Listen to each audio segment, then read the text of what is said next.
João Calvino, ele nasceu em Noyon, França, no dia 10 de julho de 1509. Seus pais pertenciam à classe média da cidade. Seu pai trabalhava como o secretário do bispo e procurador da biblioteca. Então, seu pai tinha um pouquinho de condições financeiras e conseguiu um benefício para João Calvino, para ele estudar na universidade. E em 1523 ele ingressou na Universidade de Paris. Ele começou estudando para o ministério, que era a vontade do pai dele. Você pode ver que ele tinha apenas 14 anos quando ele entrou na Universidade de Paris. Em 1528, o pai dele achou que ele deveria mudar de profissão e estudar direito, porque achava que traria um retorno melhor e que ele ficaria melhor de vida. E João Calvino, diferente de Martim Lutero, obedeceu o seu pai e começou a estudar direito. Mas em 1531 o pai dele faleceu, e aí ele, não precisando mais obedecer o pai dele, porque o pai dele não estava mais em vida, retornou ao estudo de teologia, mas o seu estudo de direito não foi perdido, foi importante para a sua carreira posterior.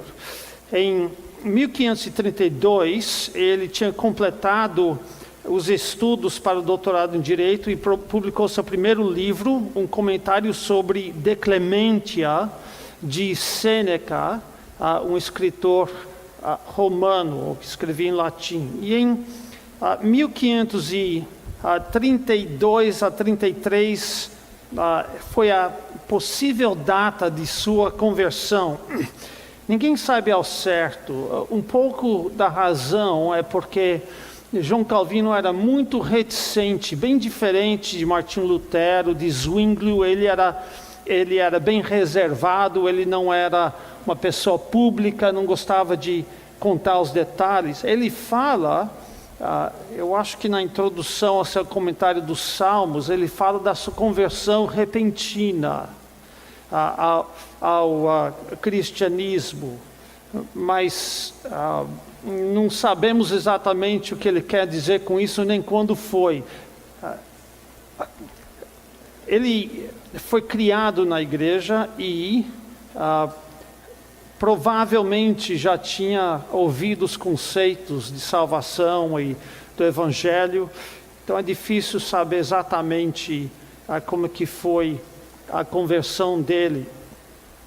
Em 1533, um amigo dele, por nome de Nicolas Cop, foi feito o reitor da Universidade de Paris. E na sua palestra inaugural para a universidade, ele proclamou ideias humanísticas e reformadoras. Ele começou a defender as ideias de Erasmo e as ideias de Martim Lutero. Para nós não seria uma coisa muito forte, mas para eles foi.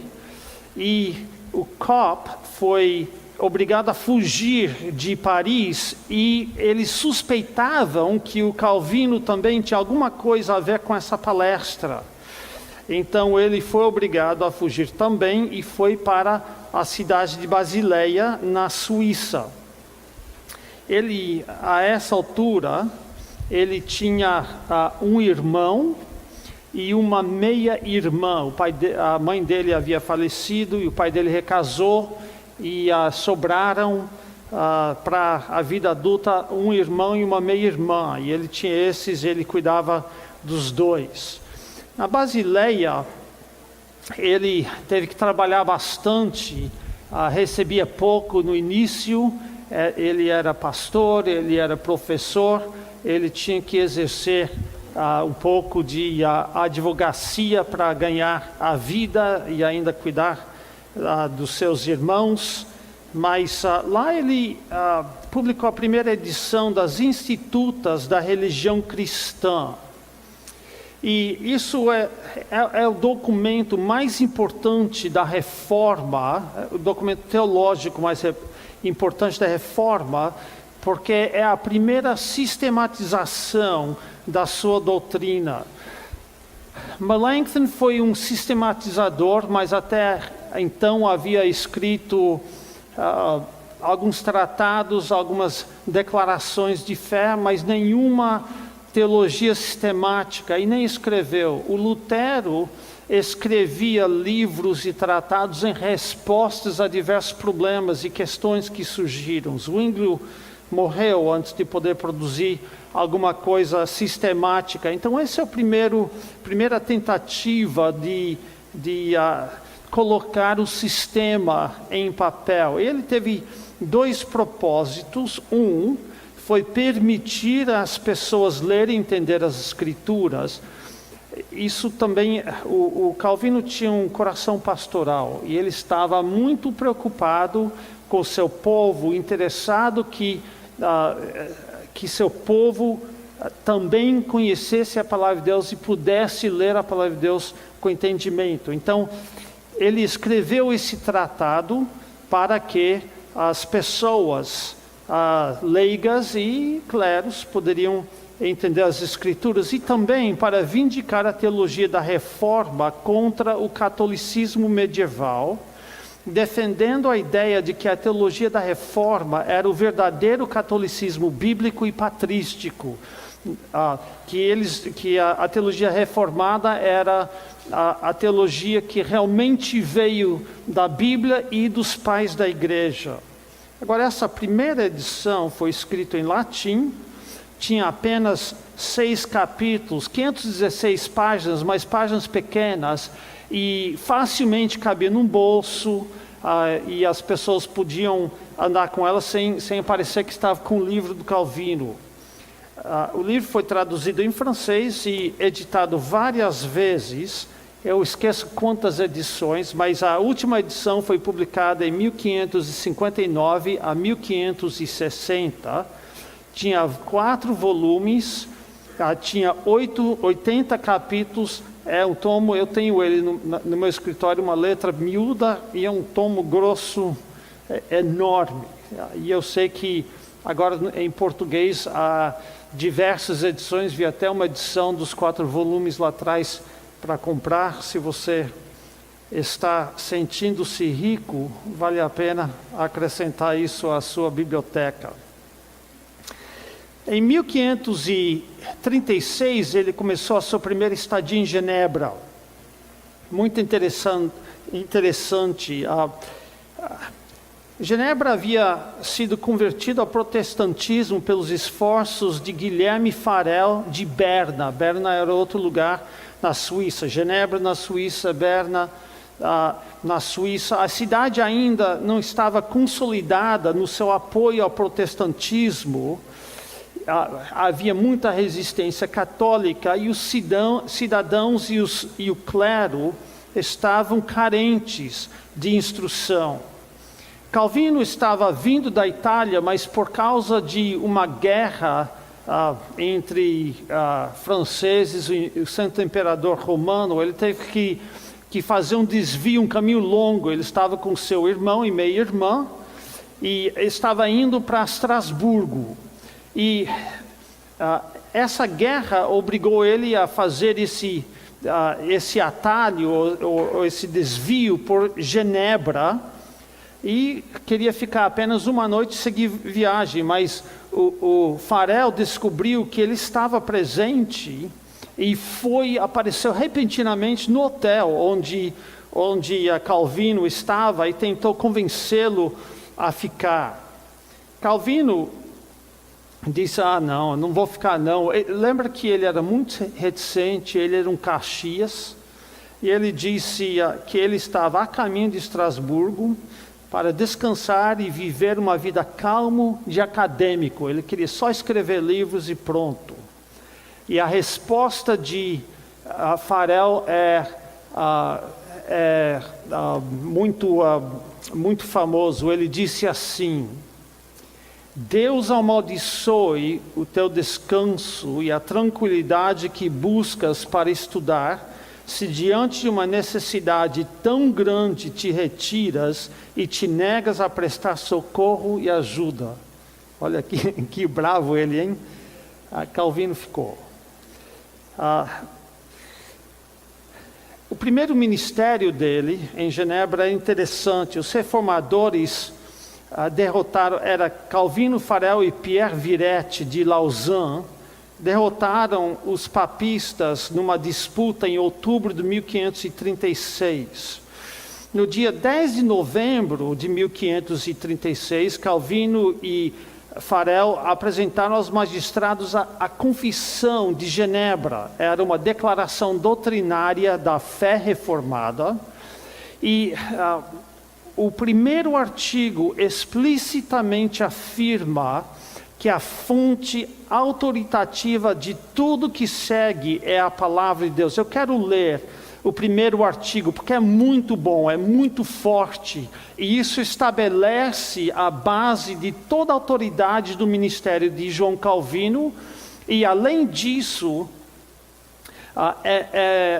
uma das características principais de João Calvino, uma das coisas que admiro nele. Ele diz assim: primeiro, afirmamos que desejamos seguir somente as Escrituras como regra de fé e religião, sem misturá-las com qualquer outra coisa inventada pela opinião de homens fora da palavra de Deus, e sem desejar aceitar para o nosso governo espiritual qualquer outra doutrina, a não ser o que é comunicado por essa mesma palavra, sem acréscimo ou diminuição, conforme o mandamento do nosso Senhor. Veja então o estabelecimento muito claro de a palavra de Deus como autoridade final de fé e prática, fé e religião.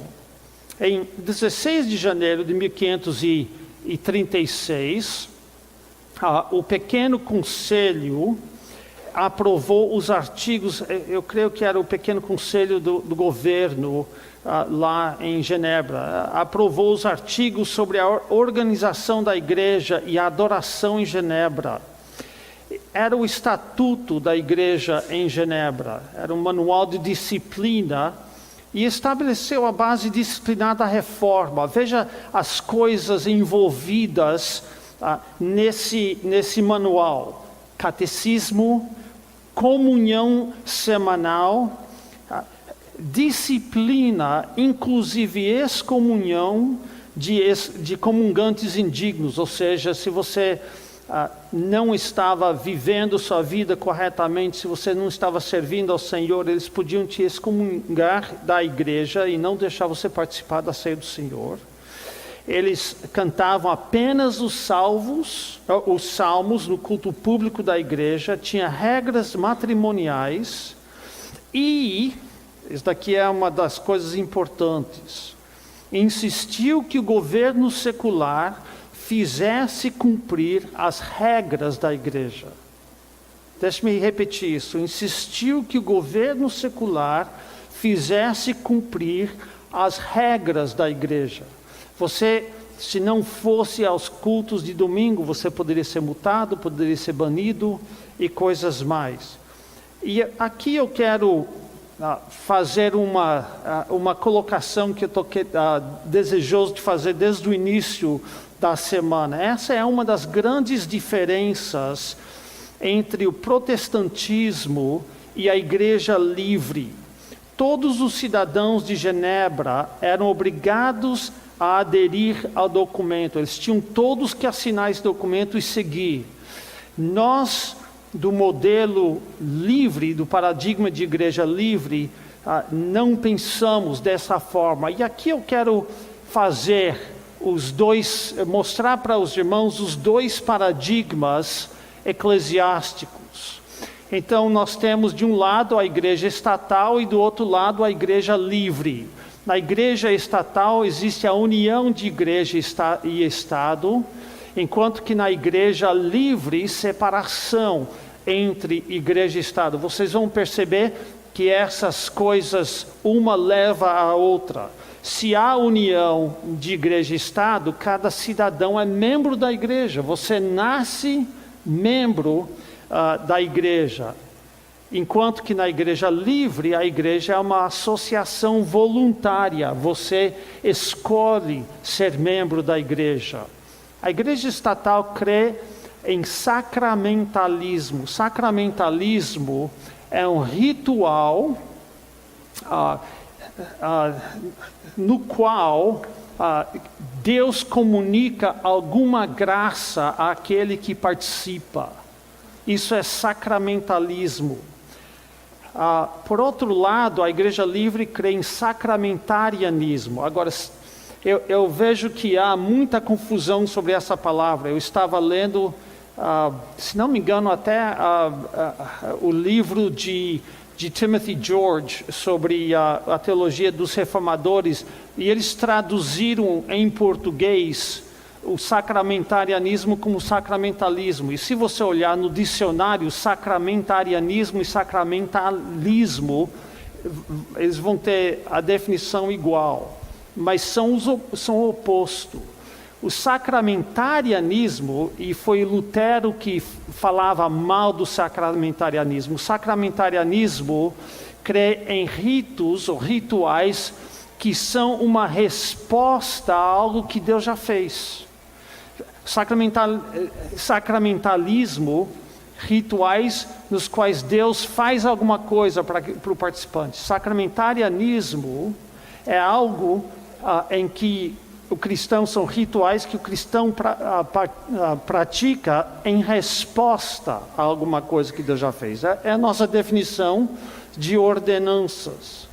Agora, veja que no sacramentalismo, normalmente você precisa de uma classe especial de sacerdotes. Por quê?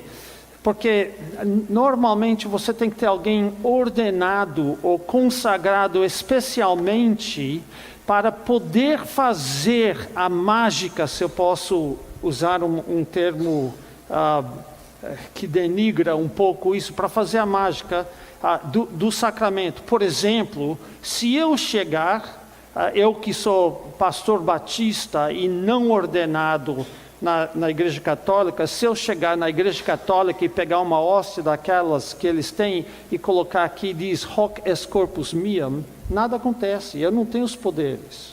Eu teria que receber a ordenação especial que me permite fazer isso. Na igreja luterana, a mesma coisa. E até na igreja presbiteriana, você tem que ter a consagração especial para você poder fazer aquilo lá que está acontecendo na Eucaristia, no batismo, essas coisas. Não é qualquer pessoa que pode fazer. Enquanto que na igreja livre não tem uma classe especial de sacerdotes. O professor meu disse que ele estava ele tem 2 doutorados, um doutorado foi no seminário luterano. E ele estava discutindo com um sacerdote luterano, um pastor luterano, sobre essa questão, e o pastor luterano disse, o que você faz na sua igreja se o pastor ficar doente no dia da ceia do Senhor? E o meu professor disse, bem, se não tem outro pastor, poderia ser um diácono que ministraria a ceia, poderia ser um membro da igreja, um homem que estivesse servindo ao Senhor. E o pastor luterano ficou horrorizado com isso. Aí meu professor explicou, mas você tem que entender que na teologia batista, nada acontece com os elementos são apenas simbólicos. Entendi. Entendeu? Eu acho estranho que em algumas das nossas igrejas batistas existe essa ideia que você tem que ser uma pessoa ordenada para você batizar ou para você celebrar a ceia. Isso não é conforme a nossa tradição. E a gente vê pessoas não ordenadas no Novo Testamento praticando pelo menos o batismo. E a gente imagina a ceia do Senhor também. Por quê? Porque para nós o batismo é só um evento simbólico. E qualquer homem, nós cremos que o exemplo que nós temos nos Estados Unidos, que é temos o exemplo que nós temos no Novo Testamento, que o administrador do batismo sempre é homem, e a mesma coisa com a ceia do Senhor. Qualquer homem que seja dedicado ao Senhor, que esteja em comunhão com o Senhor, poderia batizar. Eu frequentemente, quando é uma criança para ser batizado, eu ofereço a oportunidade ao pai da criança, se ele é membro da nossa igreja, se ele quer batizar seu filho, é um privilégio. Eu nunca tive um pai que disse eu quero. Normalmente eles têm medo, mas por que não? Eu tive o privilégio de batizar meus filhos, e meu pai teve o privilégio de batizar os filhos dele, e eu acho que se o pai quiser, seria um privilégio. Bem, na igreja estatal, a disciplina da igreja é feita por perseguição, ou encarceramento, ou execução, ou multas, ou eles banem as pessoas. E na igreja livre, a disciplina é por excomunhão, ou seja, as pessoas são removidas da igreja e não permitidas a participar da ceia do Senhor. E uma igreja estatal tem uma organização hierárquica nacional. O exemplo disso é a igreja católica, onde você é organizado quase que se fosse uma monarquia. Você tem o Papa, que é o rei, você tem os cardeais, arcebispos e bispos e padres e diáconos e assim por diante. Mas você tem isso também na igreja metodista, você tem outro tipo de organização na igreja presbiteriana, mas é uma organização hierárquica. A igreja católica segue o modelo de monarquia, enquanto que o modelo presbiteriano segue o modelo republicano, onde as igrejas elegem representantes para representá-los, mas tem uma organização, uma hierarquia.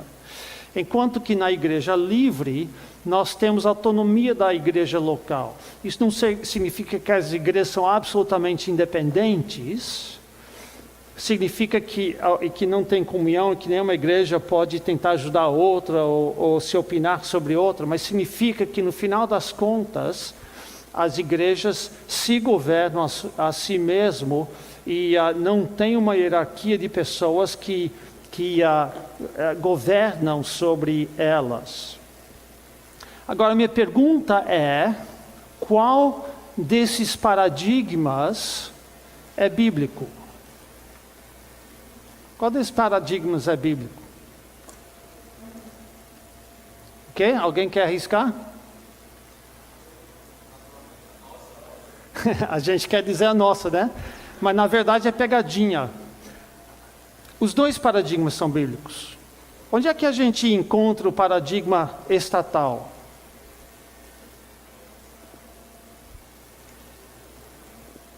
No Antigo Testamento. Não é isso que a gente tem? E a igreja livre se encontra no Novo Testamento. Olha, veja se você não vê isso tudo no Antigo Testamento. União de igreja e Estado.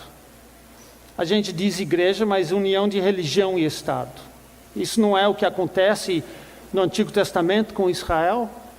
Cada cidadão é um membro da igreja. Você nasce em Israel, você, se for homem, é circuncidado ao 8º dia e se torna membro. E se não for, você é banido e tal. Sacramentalismo, não ofereciam sacrifícios que podiam, pelos seus pecados, e Deus não transmitia graça através disso. Claro que a salvação é sempre pela fé, não estou dizendo isso, mas que o sacramento que o sacrifício era mais do que apenas um ritual simbólico, realmente removia pecados, só de ano em ano, mas removia.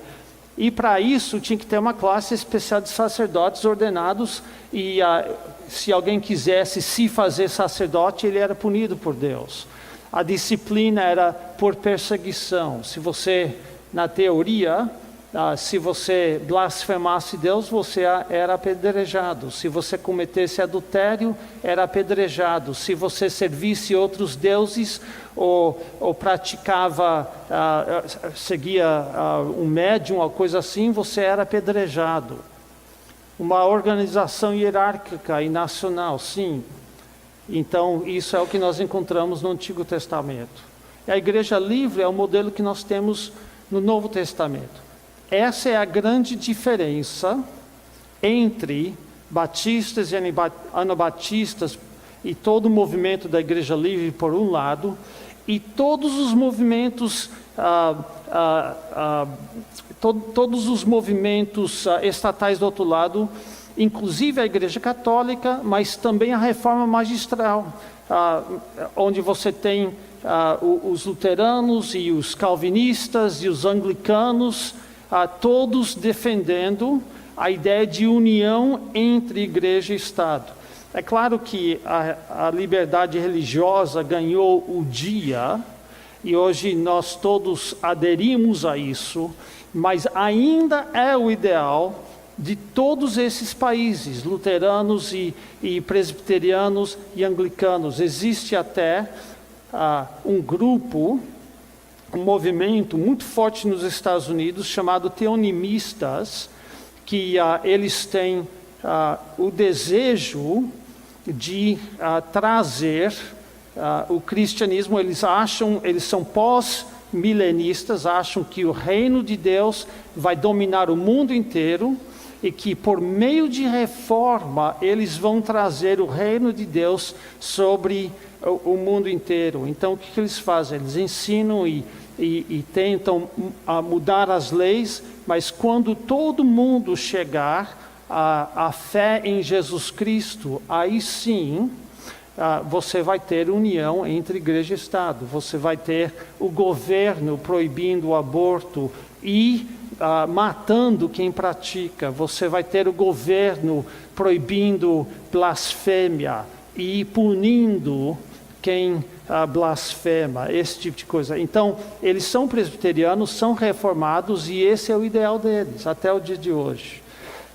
Isso é importante e é uma das grandes diferenças entre nós e o que saiu de Genebra. Bem, quando alguns, voltando agora aos artigos sobre a organização da igreja e a adoração em Genebra, quando alguns rejeitaram esse documento, Calvino não permitiu que participassem da ceia do Senhor. E as autoridades não gostavam disso, ordenaram que ele permitisse que eles participassem. Calvino insistiu que não podiam. Então eles falaram para Calvino para parar de pregar. Calvino não parou de pregar e finalmente baniram ele e Farel de Genebra. Então, finalmente, em 23 de abril de 1538, Calvino foi para Estrasburgo, que era o seu destino original. Lá em Estrasburgo, ele casou-se com Idelete de Bourges, uma viúva de um pastor anabatista, e teve um tempo produtivo de escrever mais versões das suas institutas e tal. Mas em 1541, ele foi convidado a voltar para Genebra e chegou no dia 13 de setembro. Sem liderança espiritual, Genebra estava experimentando pressões por católicos e vários outros partidos. Então, eles viram que haviam cometido um erro em expulsar Calvino e tentaram convencê-lo, e ele não estava tão pronto assim.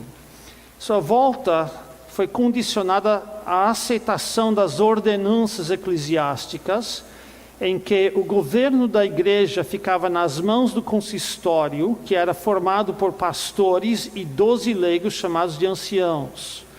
Através dessas ordenanças, Calvino regulava a vida do povo de forma muito rígida. Então, você tem ele voltando, mas com a insistência de que a religião governaria a cidade. Ele continuou tendo muita oposição daqueles que não queriam se colocar debaixo dessas leis, e ele chamava essas pessoas de libertinos. Em 1553, eu li um livro que todo mundo sabe duas coisas sobre João Calvino: que ele matou Miguel Serveto e que ele cria na predestinação, essas duas coisas. Pois bem, ele de fato matou Miguel Serveto. Ele era um médico espanhol brilhante, escreveu vários livros que repudiavam a tradição, a tradicional doutrina da Trindade, e manteve uma correspondência com Calvino por algum tempo. Agora, quando eles estavam correspondendo, Calvino mandou para ele uma cópia de suas Institutas. Aí Miguel Serveto pegou o livro das Institutas e foi, colocando correções, caneta vermelha, mandou tinta vermelha nas Institutas de João Calvino e devolveu para João Calvino com as correções. Aí você pode imaginar que João Calvino não ficou muito amigo do Serveto por causa disso. Na França, o Serveto foi aprisionado e condenado a morrer pela Inquisição, mas conseguiu escapar. Eu não sei por que cargas da água.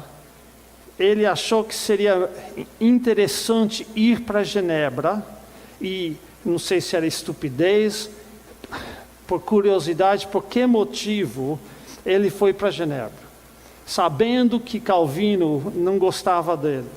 Aí ele frequentou um culto na Catedral de São Pedro, foi reconhecido e preso. E foi condenado à morte na estaca. Calvino claramente apoiou a execução dele.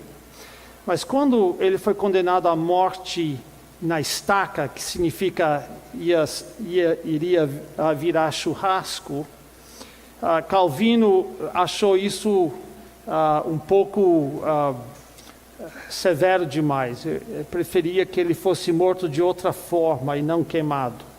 Mas que ele estava a favor da morte de Serveto, isso é verdade. Agora, não devemos ficar surpresos por isso, por conta do fato que Calvino cria na união entre igreja e Estado. E isso é o que acontece quando a igreja está em controle dos órgãos políticos. A disciplina é feita com perseguição. Uma das coisas mais importantes que Calvino fez é fundar a Academia de Genebra, que mais tarde se tornou na Universidade de Genebra. Teodoro Beza foi feito reitor e foi uma das forças divulgadoras do calvinismo. Pessoas vinham de toda a Europa para estudar lá, e quando estudavam, retornavam para suas terras de origem e levavam consigo a reforma calvinista. Um dos mais famosos alunos dessa universidade foi João Knox, que viveu de 1514 a 1572, e ele levou a reforma para a Escócia. Até o dia de hoje, o presbiterianismo é a igreja oficial, a religião oficial da Escócia. Em 1564 ele morreu e foi substituído por Teodoro Beza, o reitor da academia.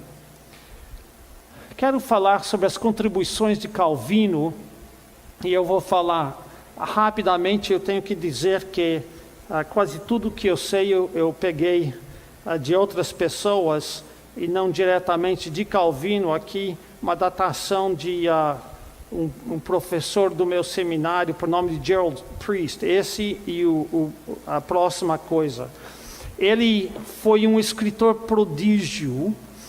Timothy George afirma que ele escreveu mais do que muitos conseguem ler em uma vida.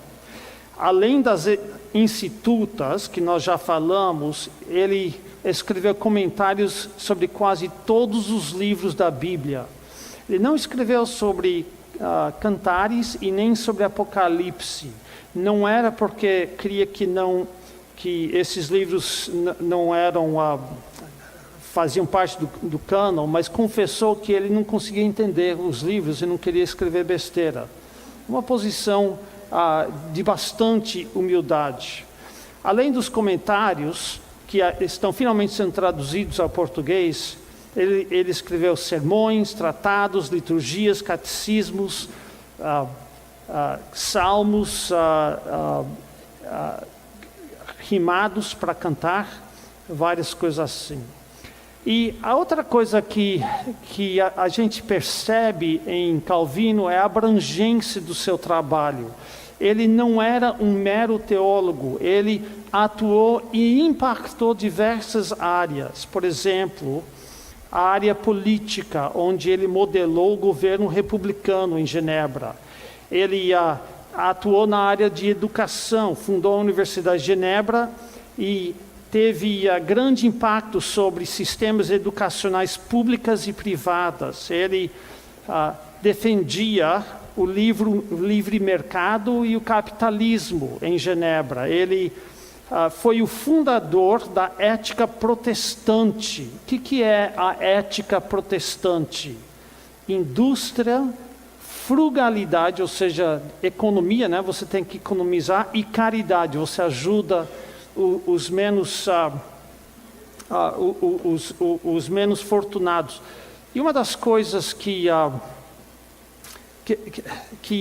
isso teve impacto na Inglaterra, e através dos ingleses e especialmente os puritanos que adotaram essa ética protestante criada por Calvino.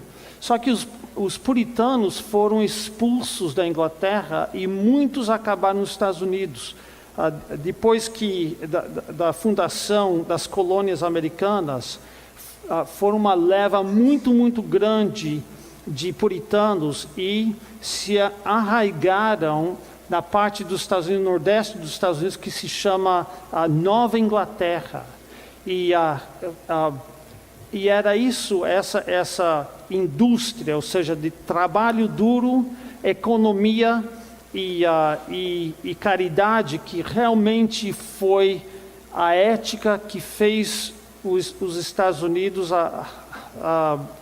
a força industrial e comercial que é hoje. Eles estão perdendo isso hoje, mas você pode ver essa ética muito, muito claramente no início dos Estados Unidos. E a teologia dele também, sistemática, confessional e exegética. Sua teologia teve grande influência sobre os batistas, produziu o confessionalismo batista, produziu as doutrinas de graça e a segurança do salvo entre os batistas. E agora eu quero falar um pouco sobre a teologia de João Calvino. Seu método teológico era bibliocêntrico, ele era consciente e consistentemente bíblico na sua teologia e nos seus comentários. Recusou a especular além do que a Bíblia afirmava. Isso é talvez o segredo de João Calvino. Ele adotou o cânon protestante de 66 livros, achou a Vulgata uma péssima tradução, afirmou que as escrituras não vieram da igreja, como os católicos, e afirmava que o homem não podia conhecer a Deus através da revelação natural, mas apenas pelos óculos da palavra de Deus. Ou seja, você não podia conhecer a Deus estudando a natureza, você tinha que ter a palavra de Deus. Ele afirmou a inspiração verbal e plenária das Escrituras e defendeu a inerrância delas. Defendeu a interpretação literal, não da forma que nós dispensacionalistas cremos nessa doutrina hoje, mas mesmo assim foi a base do seu estudo. E aqui eu sei que o pastor Marcos vai falar daqui um pouco sobre sola escritura, mas eu quero interromper aqui, fazer um pouquinho de teologia, porque eu acho que ele não vai ter tempo para fazer isso. E gostaria que você abrisse sua Bíblia para 2 Timóteo capítulo 3, a passagem que nós acabamos de ler. Se você olhar no catecismo católico romano, eles fizeram esse catecismo dos anos 80, 90, tem o selo do Papa e é considerado doutrina oficial da Igreja. Se você olhar nos documentos oficiais da Igreja Católica, você vai perceber que a Igreja Católica tem quase que a mesma posição que nós fundamentalistas temos a respeito das Escrituras. Embora eles acrescentem os livros apócrifos, se você olhar nos documentos, você vai perceber que eles creem na inspiração verbal e plenária, uma coisa bem próxima a isso, e na inerrância das Escrituras. Aí você pergunta, mas como é que eles podem ter tantas besteiras então? Coisas que não estão na Bíblia, coisas como adoração à Virgem Maria, indulgências, tesouro de méritos, purgatório, nada disso está nas Escrituras.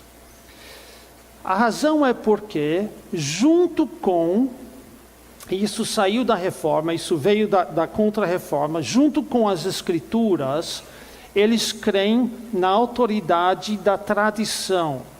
E o que eles ensinam? Eles ensinam que há duas fontes de autoridade produzidas pelo Espírito Santo. Você tem a palavra escrita, e eles creem a mesma coisa que nós cremos, mas você tem a tradição oral passada aos apóstolos e dos apóstolos pelos bispos, que é o magistério da Igreja Católica, até o dia de hoje. Eles afirmam que não há nenhuma nova revelação sendo revelada desde o tempo dos apóstolos, simplesmente um explicitamento.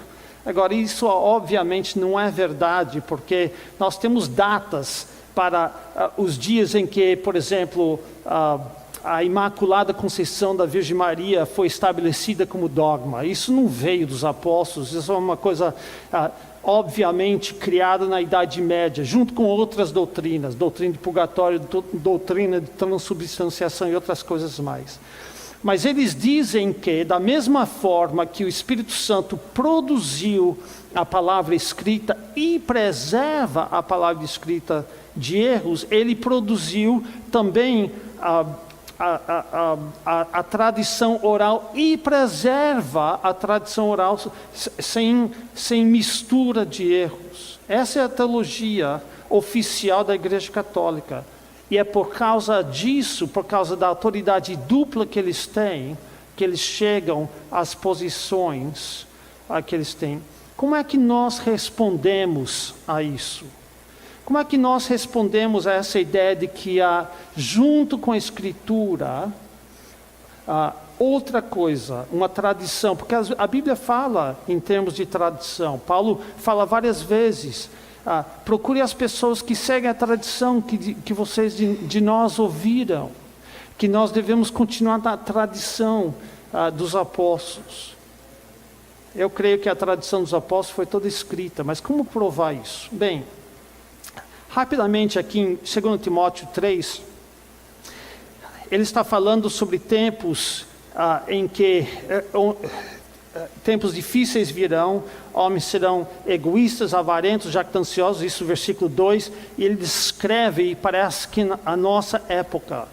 Aí ele chega no versículo 10 e diz: tu, porém, tens seguido de perto o meu ensino, procedimento, propósito, fé, longanimidade, amor, perseverança, as minhas perseguições e os meus sofrimentos. Versículo 12, ora, todos quantos querem viver piedosamente em Cristo Jesus serão perseguidos, mas os homens perversos e impostores irão de mal a pior, enganando e sendo enganados. Então nós temos aqui uma profecia de que haverá homens maus impostores, que as coisas irão de mal a pior, que haverá muitos ensinamentos que não são sobre a verdade, mas que vêm disfarçado de verdade. Como é que nós podemos navegar a vida cristã no meio de tudo isso? Ele vai responder, versículo 14. Versículo 13, os homens perversos e impostores irão de mal a pior, enganando e sendo enganados. Tu, porém, permanece naquilo que aprendeste e de que foste inteirado. Agora, isso não é uma ordem geral que Paulo daria para qualquer pessoa. Paulo não falaria isso para um testemunho de Jeová, um adventista ou um muçulmano. Continua nas coisas que você aprendeu. Ele não falaria isso. Por que ele fala isso para Timóteo? Ele fala isso para Timóteo porque ele diz, sabendo de quem o aprendeste. De quem que Timóteo aprendeu? Da sua mãe e da sua avó, né? Quando ele era pequeno. E quando ele era adolescente, do próprio apóstolo Paulo, que apareceu em Listra para ensiná-lo.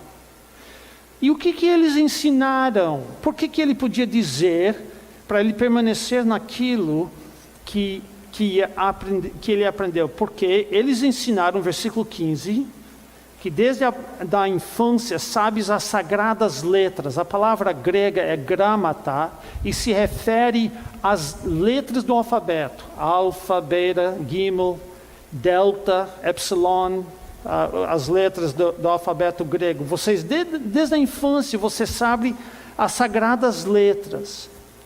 Quando Timóteo era pequeno, ele tinha acesso a quais sagradas letras? É óbvio que é apenas ao Antigo Testamento. O Novo Testamento, provavelmente, quando ele era pequeno, ele não tinha acesso a nenhum livro do Novo Testamento. Então, Paulo está dizendo que desde a infância você sabe o Antigo Testamento. O que o Antigo Testamento faz? O Antigo Testamento torna-te sábio para a salvação pela fé em Cristo Jesus. O Antigo Testamento torna uma pessoa sábia para a salvação pela fé em Cristo Jesus. Já levou alguém à fé em Cristo através de apenas usar o Antigo Testamento? É isso que ele está dizendo. Você lê o Antigo Testamento, o tema do Antigo Testamento é salvação pela fé em Cristo Jesus. Agora, ele vai expandir isso. Você sabe as sagradas letras, agora Paulo vai dizer toda a Escritura. E ele muda a palavra, não é mais gramata, é grafei. E ele está dizendo que não é só as Escrituras do Antigo Testamento, mas toda a Escritura. E ele sabia que ele estava escrevendo a Escritura. Tanto é que em 1 Timóteo 5, ele faz uma citação, ele diz, a Escritura diz... que não amortecerás o boi que pisa o trigo, uma citação de Deuteronômio. E a Escritura diz também que o trabalhador é digno do seu salário. Onde é que a Escritura diz isso? Em Lucas. Nós temos Pedro chamando os escritos de Paulo de Escritura em 2 Pedro capítulo 3. Então, não é só o Antigo Testamento, mas toda a Escritura é inspirada por Deus e útil para 4 coisas. O ensino, para nos falar o que é certo, o que é errado. A repreensão, para dizer quando que nós estamos errados. A correção, para nos mostrar como consertar o erro. E para a educação na justiça. A educação é uma espécie de treino, para a gente se treinar na justiça, para saber, para não desviar mais dos caminhos de Deus. E qual é o propósito? A fim de que o homem de Deus seja perfeito e perfeitamente habilitado para toda boa obra. Irmãos, isso é muito forte. A Escritura é inspirada e útil para fazer o homem de Deus perfeito ou completo e completamente habilitado para toda boa obra. Diga-me, Para que eu preciso uma tradição oral? Se a Escritura me faz perfeito, se a Escritura perfeitamente me habilita para fazer toda boa obra. Como é que eu sei, no meio de um mundo que está indo de mal a pior, onde pessoas estão enganando e sendo enganados, como é que eu navego isso? Como é que eu posso agradar a Deus? As Sagradas Escrituras, que falam sobre a salvação pela fé em Jesus Cristo como seu tema principal e que me são úteis para o ensino, repreensão, correção e educação na justiça e que foram escritos para me fazer perfeito e perfeitamente equipado para toda boa obra. Essa é a prova que as Escrituras devem ser a nossa única regra de fé e ordem. Bem, comecei a pregar e agora meu tempo está quase acabando. Uma outra coisa que João Calvino enfatizou muito foi Deus, obviamente a soberania de Deus, mas para Calvino a soberania de Deus não era uma coisa especulativa. Se Lutero perguntou o que preciso fazer para ser salvo, Calvino perguntou como é que Deus será glorificado. Então a soberania de Deus era uma coisa que Calvino percebia como um conceito muito, muito prático que o levava, que controlava a sua vida cristã e levava ele a profunda reverência. E quanto ao conhecimento de Deus, religião é o conhecimento de Deus, teologia é o que é conhecido sobre Deus e salvação é de fato conhecer a Deus. E você pergunta, o que significa conhecer a Deus? E aqui ele dá uma resposta muito, muito longa que o tempo não permite que eu leio, mas você vai perceber que o ser humano perdeu o verdadeiro conhecimento de Deus, que a fé reformada envolve a recuperação desse conhecimento e que o efeito do conhecimento de Deus deveria ser de nos ensinar a reverenciar e temer a Deus e pedir todas as coisas boas dele e glorificá-lo quando recebemos. Então você vai ver que nessa lista de coisas de conhecer a Deus é extremamente prático deleitar-se no prospecto de uma ressurreição jubilosa, amar a Deus por todo o seu amor e misericórdia, obedecer à lei dele e assim por diante. Calvino foi o primeiro a falar sobre o ofício triplo de Jesus como rei, profeta e sacerdote, e enfatizou a expiação de Cristo. Cristo é a propiciação pelo pecado e propicia a ira de Deus através do seu sacrifício expiatório. E foi o Calvino que, de forma explícita, pela primeira vez, começou a pregar sobre a substituição penal. Até então, a teoria de expiação mais comum era de Anselmo, que Anselmo estava quase ali. Ele falava em termos de uma satisfação moral para Deus, e foi Calvino que falou em termos de uma substituição penal. Deixe-me dizer que uma das coisas que acontece no desenvolvimento de doutrinas é que uma vez que os teólogos chegam a uma conclusão ortodoxa, que é uma explicitação, uma explicação das Escrituras, então aqueles que negam isso caem na heresia. Então a Bíblia não usa, por exemplo, a palavra trindade, mas durante os primeiros séculos da igreja houve grande luta sobre essa doutrina da trindade e chegaram a uma definição que a trindade significa que existe apenas um Deus, uma só essência, em 3 pessoas distintas. E eles usavam termos como homoousios e rejeitando heterousios e homoiousios. Agora, quem negar a divindade de Jesus Cristo, ou quem misturar as pessoas, ou separar as 3 pessoas em 3 deuses, é um herege, ele está comprometendo a fé cristã. E foi Calvino que finalmente captou a ideia de substituição penal, e está tão claro nas Escrituras, mas levou Calvino para colocar isso no papel. E uma vez que ele estabelece isso, e a gente enxerga que ele está sendo correto, qualquer pessoa que nega a substituição penal de Jesus Cristo, que Cristo morreu para pagar a penalidade dos nossos pecados, está perdido. Antes podia haver um pouquinho de confusão, porque ninguém tinha percebido, mas hoje não pode acontecer mais. Há um debate acalorado sobre se Calvino cria na expiação limitada ou ilimitada. Eu creio que, pessoalmente, alguns vão discordar comigo, que Calvino cria na expiação ilimitada, que foi o Teodoro Beza que defendeu e popularizou a expiação ilimitada. Mas a gente não precisa entrar nisso hoje à noite. E só para falar um pouquinho sobre a salvação,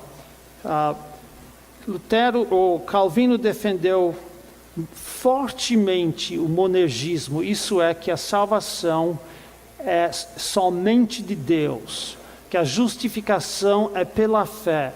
Amanhã eu quero falar um pouco sobre a definição de fé, e ele claramente também defendeu a predestinação, mas não é a doutrina mais importante dele.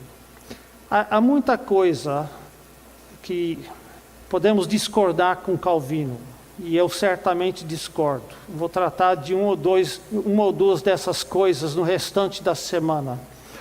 Mas há 3 coisas absolutamente maravilhosas sobre Calvino que merecem a nossa imitação e gratidão. A primeira coisa é a sua dependência absoluta da palavra de Deus para construir sua teologia e prática cristãs. A segunda coisa é seu amor e solicitude pela glória de Deus. É isso que deixa você admirado de Calvino e dos calvinistas, quanto eles amam a glória de Deus. E a terceira coisa é sua piedade cristã.